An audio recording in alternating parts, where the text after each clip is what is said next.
Hello guys, in today's video, I'll show you how you can easily fix the game bar not recording on your Windows 10 or 11. Let's begin. First, go to your Windows search bar over here and look for settings, or you could just go directly to gaming, right? So game mode settings or gaming will be fine. We just need to look for game mode. From here, make sure it is on and also go to game bar.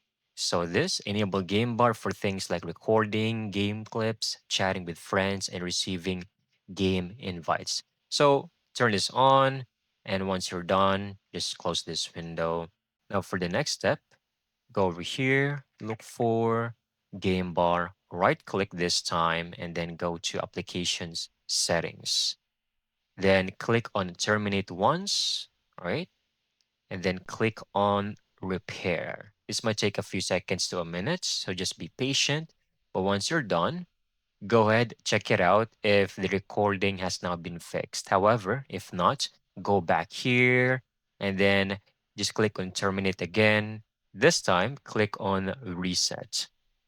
Then again, it might take a few minutes. And once everything has been successfully completed, just close everything. And then finally, make sure that your Windows is actually up to date. So here, check for any updates. If you see anything like this, make sure to update your Windows regularly. Go ahead, test everything out and see if game bar recording is now fixed. That's it. Thank you so much for watching. I hope you found this video very helpful.